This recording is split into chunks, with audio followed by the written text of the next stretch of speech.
Hello guys, and welcome back to another video on my BMW 130i, and today another N52 engine video. We are going to be replacing one of the Disa valves. We're going to be replacing the larger one. Now I'm kind of just going to be replacing the Disa valves for preventative maintenance. I don't really have any known issues with them. You know, the car seems to be running okay, it seems to be producing enough power.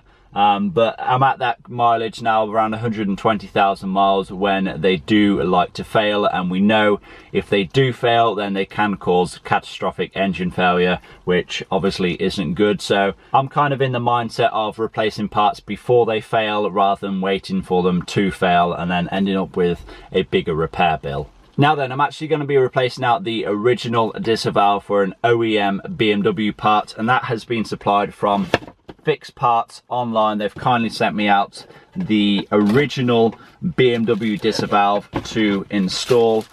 Here it is, brand new, never been used. And yeah, with these Disa valves you kind of want to get genuine or a OEM equivalent. You know, it really does not pay to cheap out on things that are as critical as this. You know, like I said, if they do fail, then you know you can just end up causing yourself a massive repair bill. Now if you do want to check out Fix Parts, or if you want to purchase the Disa valve that I'm installing today, there will be some links down in the description box below. And the good thing about Fix Parts online is that they offer original manufacturer OEM parts as well as OEM equivalent. So it's always good to have the option. It's good to see the price comparisons between the two, and they are actually at a very good price because I actually struggled to find anywhere cheaper than them. Now then, without further ado, I think we'll get outside, we'll pop the bonnet, and let's get this thing installed.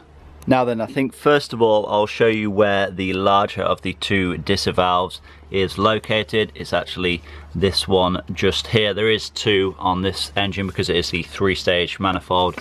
There's this one here, and there is one on the inside of the intake manifold. That is the smaller of the two, but today in this video we're just going to be replacing this larger one just here. Now you may notice that your engine bay looks slightly different to mine. That is because there is two different styles of airbox. There is the Euro spec airbox, which mine is, and then there is the US style airbox, which you may or may not have, but the principle is pretty much the same when it comes to the removal. Now obviously we're going to have to remove some parts to gain access to the Disa valve. We're going to have to remove, first of all, the airbox. We're going to have to remove this intake pipe. We may have to remove the throttle body if we can't lever it out of the way. And then we're also going to have to temporarily move the power steering fluid reservoir as well. First thing I'm going to do then is remove the airbox. It's just held in by these two 10mm bolts. You just have to unclip it from here, and then remove the Jubilee clip from the air intake pipe.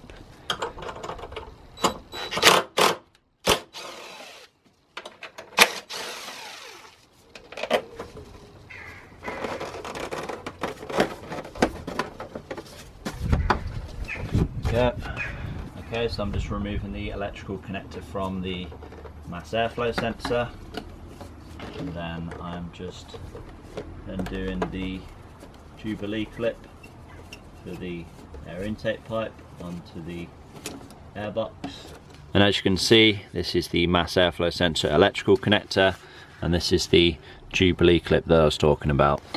And this entire airbox should be able to be removed now.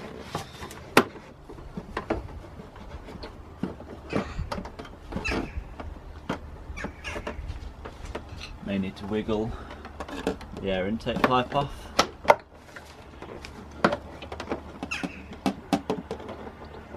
There we go.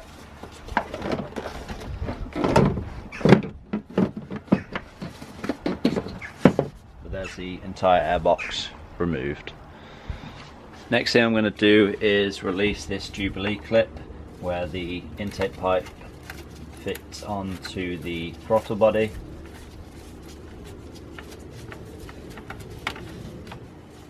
And now what I'm going to do is temporarily move the power steering fluid reservoir just so I can get this pipe removed because it is a bit tight down there. First thing I'm going to do though is just release this vacuum pipe.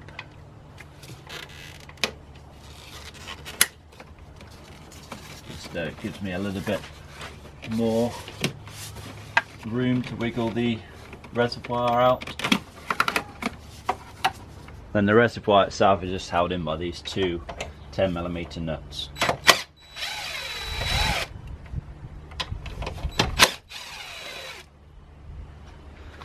Just going to lift these washers off as well, just so I don't lose them. And this can be lifted up out of the way.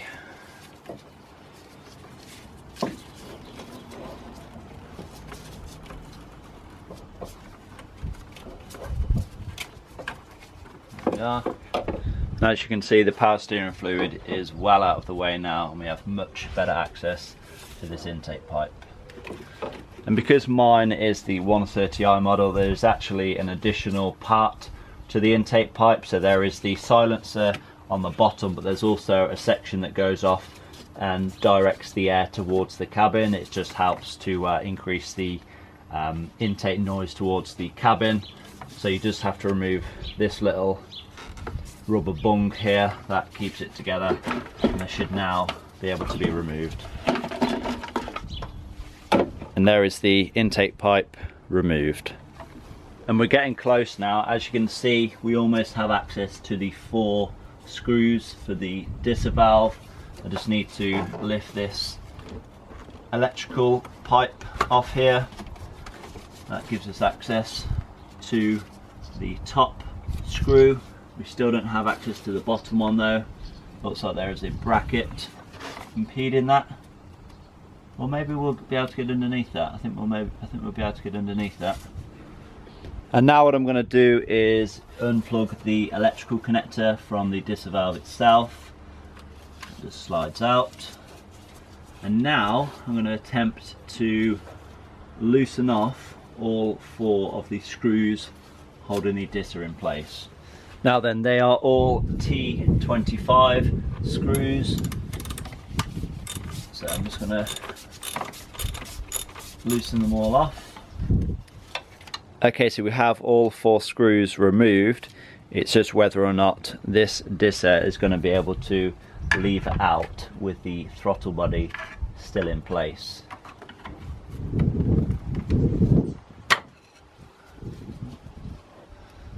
There we go.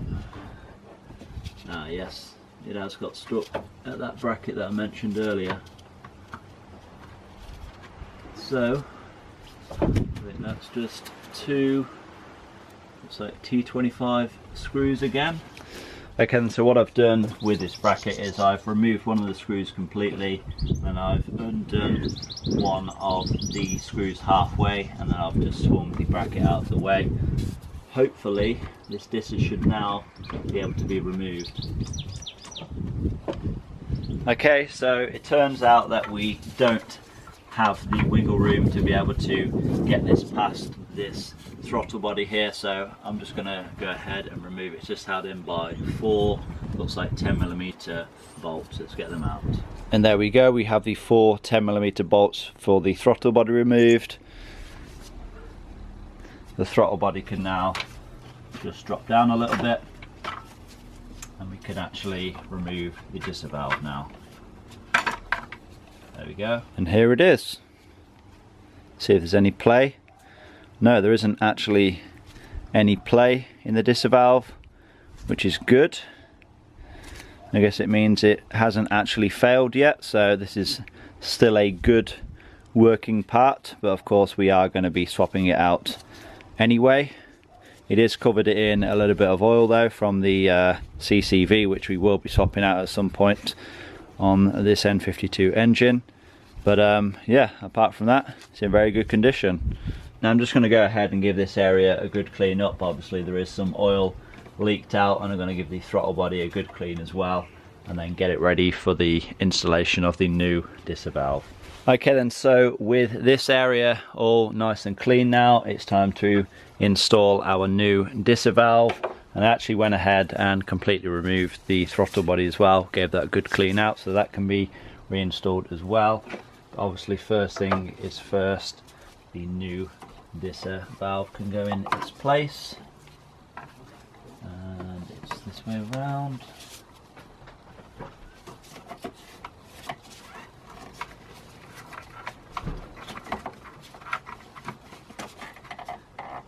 this pushes in like so. Okay, so the new Disa valve is now installed with all 4 screws fitted back in place. Now I'm going to go ahead and reinstall the throttle body as well. There's an electrical connector on it which needs to be pushed in. And then it's just a case of reinstalling the 4 10mm bolts.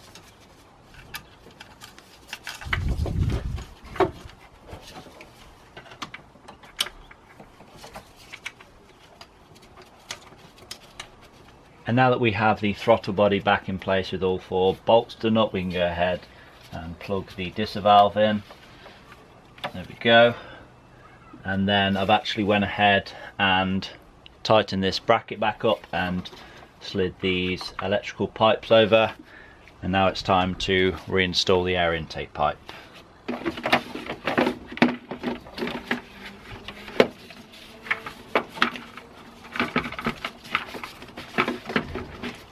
Then we can go ahead and tighten down this Jubilee clip.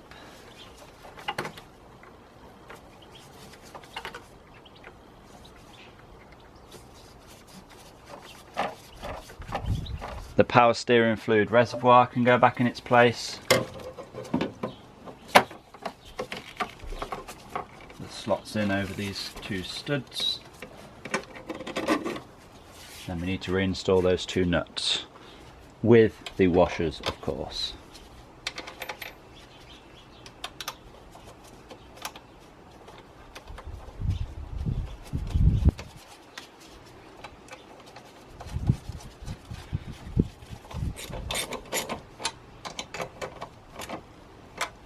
And then this vacuum pipe can be slotted back in place.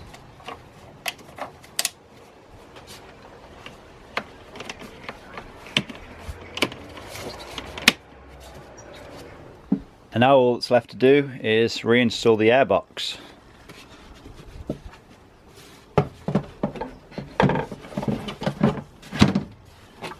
And as you can see, we are all back together. The airbox is now back in place, secured by these 2 10mm bolts. The MAF sensor is plugged back in, and the intake pipe is connected to the airbox with the Jubilee clip. And that is the replacement of the large Disa valve pretty much done. Okay then, so that is another job done on this N52 engine in my BMW 130i. I hope this video has been somewhat helpful. I've tried to be as detailed as possible. I've got a lot more videos to come on this N52 engine, including the removal and replacement of the other smaller Disa valve, which will be in a separate video, so stay tuned and look forward to that. Again, if you want to check out fixed parts online, there will be the links down in the description box below. I want to thank all of you for watching. Please give this video a like, leave a comment down below, subscribe if you have not already done so, and I will see you all in that next video. Peace!